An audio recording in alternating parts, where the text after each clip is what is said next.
So I would imagine most normies don't know what an intimacy coordinator is or what they do.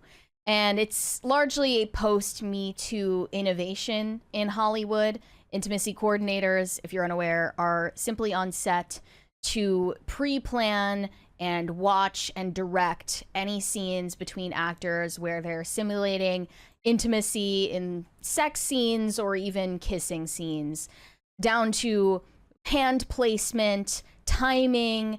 Every last detail must be pre-arranged. There's no improv allowed.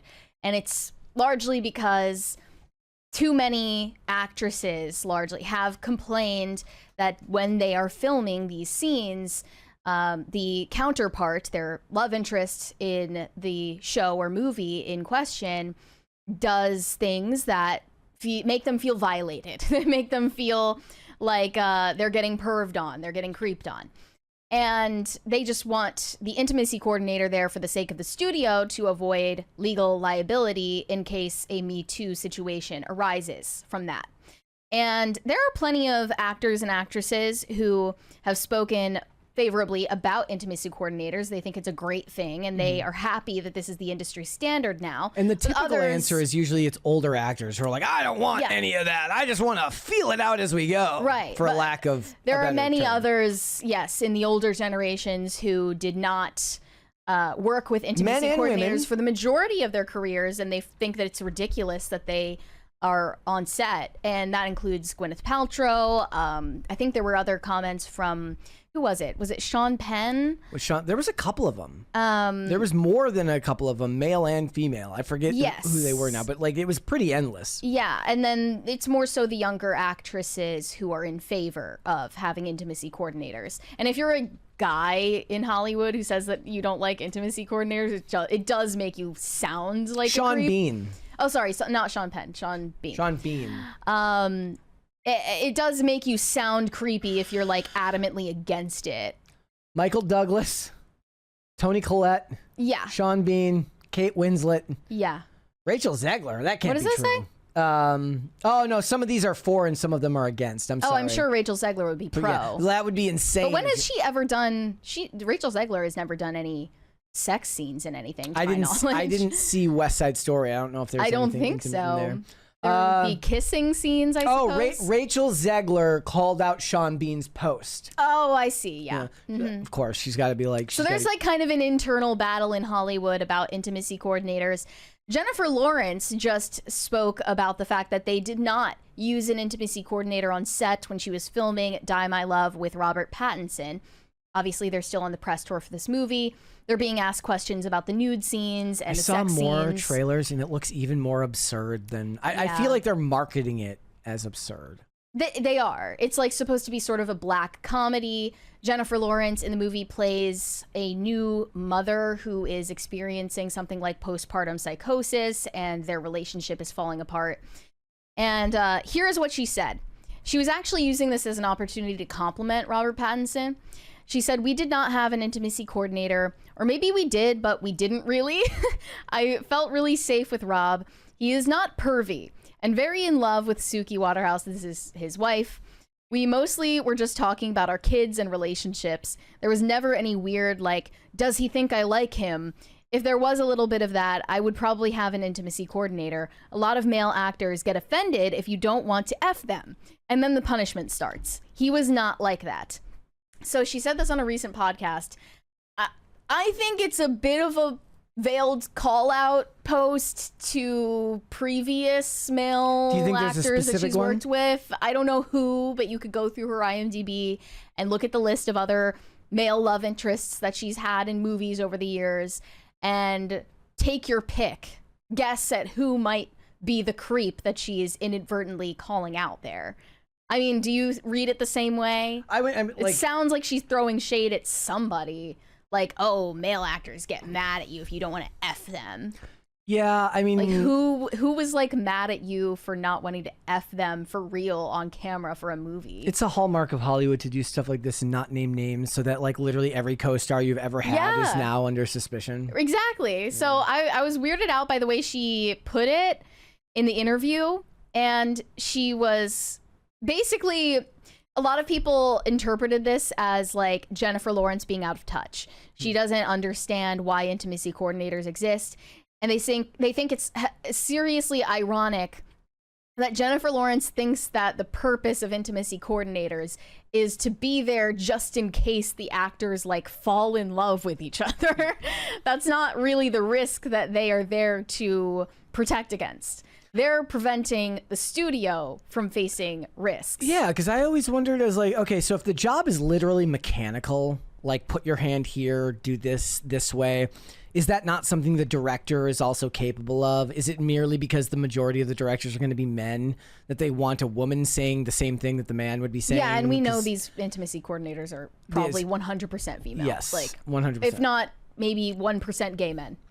There would be a hilarious sitcom to be made about the one male intimacy coordinator in Hollywood. And I do like the idea also of like it's an actor like a Jennifer Lawrence where they opt out of the intimacy coordinator and the coordinator gives them like a stack of papers they have to sign, like a release form, and they have to just keep signing, initialing different like papers so that they can't sue for sexual harassment.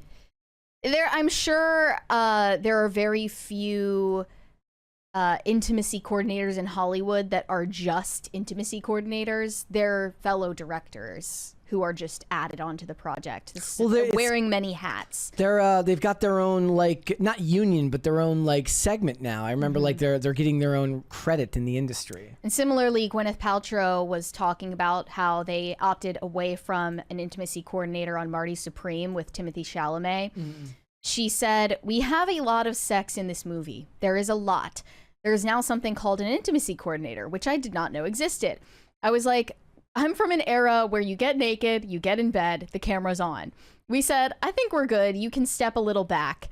I don't know how it is for kids who are starting out, but if someone is like, okay, and then he's going to put his hand here, I would feel as an artist very stifled by that. If a guy was to say that, he's going to jail. No, this is the weirdest part of her quote about Timothée Chalamet. She said, I was like, okay, great. I'm 109 years old. You're 14.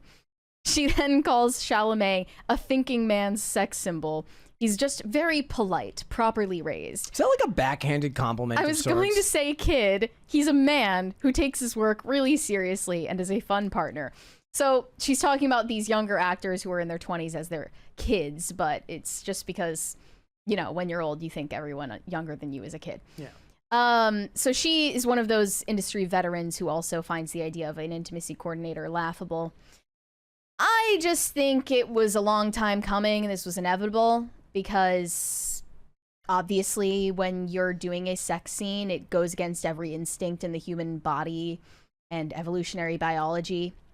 Like, especially for women, it just makes zero sense to the human mind that you would engage in these sexual interactions with someone in a simulated fashion with a room of people watching you. Yeah. Whether or not they're looking at you face to face or whether they're in a control room in another room in the studio. It's just weird. Like nobody's going to feel comfortable or safe with that. That's why they pay him the big bucks. With very few exceptions to that rule. And that goes for nudity as well. Now I want to mention an example to the contrary.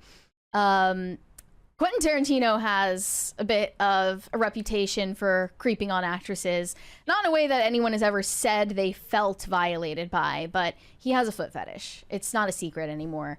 It's just something that everyone finds funny and quirky about him. So Maya Hawke was recently talking to Amy Poehler on her podcast about working with Quentin Tarantino and whether she got advice from her mother, Uma Thurman, before working with him on Once Upon a Time in Hollywood. Here is what their interaction started with. And Once Upon a Time in Hollywood with like 5 actors, you were all playing Manson people, Manson-ish people. Manson-esque. And did your mom give you, Uma Thurman, did she give you any advice about working with Quentin? Keep your shoes on. Keep your shoes on, right? That's right, baby. Keep them on, baby. And you're going to try to get... Keep them on, baby. Keep them on. Keep those shoes on. I wonder if that food in the background is real.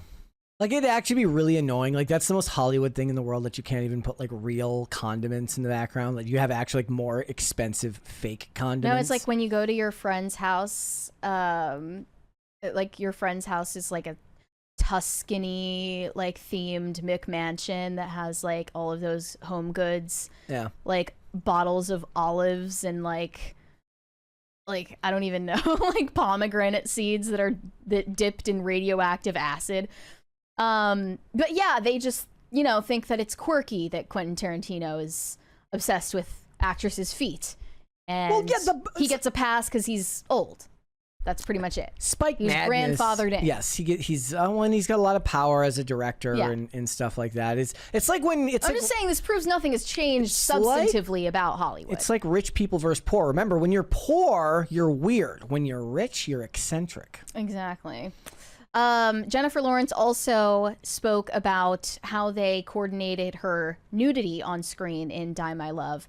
In her interview with the New York Times, she did say that she was pregnant while they were filming, although that's not part of the plot line.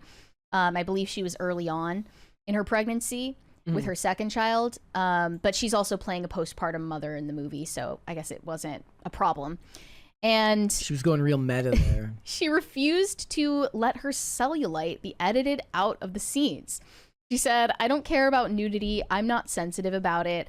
I wanted Lynn Ramsey, the director, to have total freedom artistically. I think being pregnant took a lot of vanity anxiety away. Before No Hard Feelings, I was dieting and not eating carbs and working out." She's mentioning No Hard Feelings because in that movie, she's in this weird dynamic with a younger guy, and she's supposed to be this like post-wall, like kind of chubby, like but still like hot chick. Anyway, she said, "I was pregnant for Die My Love. What was I going to do? Not eat? I was working 15 hours a day. I was just tired. I remember them sending over a close-up of cellulite and being like, 'Do you want us to touch this up?' And I was like, 'No, that's an ass.'" So I guess if you go to see Die My Love, you're going to see Jennifer Lawrence's ass cellulite in HD 4K footage. It's just virtue signaling. Sounds like a great selling point for everyone. It's just virtue signaling. Is it? It's just virtue signaling. It's like, I'm so like real. Yeah. Like, look at I me. hate that. Like, look at my cellulite. This is what I always tell you with these things. Like, they get off on the idea of it feeling real, of it being real. Like, it's their favorite part about it. They're like, "Oh, that was so visceral. It was so real." Like, I want the actress who's like, nah, fix that. Can you Photoshop a moving image? Photoshop the moving image. I don't want de-age my ass. De-age with AI. Like, it needs to look different. Yeah. They just give her like the craziest AI generated BBL in the movie for no reason. I want the actor to be like, "I better look like Kim Kardashian by the time this is done. I don't care if you have to hire industrial lights and magic. I'm going to look fantastic by the time this movie is done," because that's what it's really about in Hollywood. Vanity. But J-Law is not real enough to shitpost on Maine. She has a fake account on TikTok where she argues with people online. Weak. Do you have a secret fandom most people don't know about? Secret fandom? I have a secret. What? I have like a secret life on TikTok. I'm sorry, but the movie being right above Die My Love is crazy. Crazy work. Yeah. Mubi is now the premier like indie streaming service. It's like, I'm gonna like in 10 years you're gonna have nothing but Mubi and Fubo. You do? I do. With its own fans? Well, I wouldn't say fans. I get in fights on TikTok. But how with the comments? I get in fights in the comment section, and one girl was like, "How old are you? Get a life." Do you have Can you imagine if you were like getting into a fight with someone on a TikTok comment section and it's just Jennifer Lawrence on the other end? I mean, that's just proof that when somebody says you're a loser in the comment section, that's not always true. No, I think that what she's doing does in fact make her a loser, even though she's rich. Depends on your definition of loser. If financial success is the gateway, then anybody can be a comment section hack. I think say it with your chest. I'm just argue with people on Maine. Whenever I see people arguing on the internet, I'm like, don't they have better things to do? Jennifer Lawrence literally has better things to do, and she's still doing it. She's literally the meme of like the mom in Sims where her baby is on fire in the corner, and she's like, "Shut up, baby. Like, I'm like, don't bother me, honey. Mommy is cyberbullying." Like, she's literally that meme. Olivia, is that in real life? Olivia loves Sims. Well, Mocha is on fire in the corner. There is a cat in her. Shut up, sweetie. Mommy is cyberbullying right now. She has more important things to do. Olivia is a sweetheart. She's an angel. She would never cyberbully anybody. It is kind of lame that like every time someone with a kid is getting into a dispute online, someone says like as a clapback, they're like, "Go take care of your kid." Yeah. Like, I don't know. Sometimes like it's fine to like use the internet. They're down for a nap and I can multitask. Yeah, most of the time. Jennifer Lawrence doing that is I wonder if there's Robert Pattinson has to probably find that to be such a foreign concept. Cuz he's not really that online. Yeah, like he's like, "What? Like I got better things to do. I'm married." Yeah, well they're both married, which makes the intimacy coordinator conversation more interesting. Like these are two married people and their spouses have to be okay with the fact that they're doing this. He seems like the type of dude who is very disarming with his co-stars. Like he seems like he has a good sense of humor. Yes, and maybe not the guy that nobody has a bad word to say about him, but he's charismatic in his own very European way. You know, and when you reach that level of stardom, there's an aura about you that, that's going to stand out to most. Maybe not to Jennifer Lawrence because she's also a star, but, that's a very disarming personality to be both European, very, very personable in a very almost distant way. Like if you're like, when you see like his interviews and he's got that really wry sense of humor, like I'm sure that works on the majority of people. Sure. I just imagine them like swapping tips on like Montessori private schools in Manhattan between takes. I would like to see. I want to interview him and ask him if he knew what was going on when they were making Tenet, because I think he said he did. Like, I've seen so much stuff lately from people who have made movies that are like being made while the scripts are being written, and they're like, I had no idea what was going on when that was. It was like when they were making which was what was the Sony Marvel movie that Matt Smith was on, and he was like, was that Madam Web or was that like one of the Venom movies? Whatever, it might have been Morbius, but either way, he was like, I had no idea what was going on. That does seem like the most difficult part of being an actor, filming out of chronological order. I wouldn't be able to keep it all straight. Yeah, in my mind. Well, that's why you got to go to the director. What just happened? What's my? I've been as I listen to more wrestling podcasts. Like this is like actually someone's job for like a road agent. Like when a wrestler's about to go out there, for this guy to be like, "This is what happened last week. You're pissed. You're pissed. Like you're still angry. Like get out there." Like they got to remind them because they like taped the last episode a week ago, and maybe the audience remembers it better because it lands different than you. There are people who watch this podcast that remember things that me and you will never remember because we're doing it, as opposed to people who consume it. So they're like, bro's like went out on television last week. Since then, he's had to travel 10,000 miles, catch 5 flights, do 5 other things. They're like, yeah, this is what happens. Like, okay. You guys in the chat remember more of PCC history than we do. That's for sure.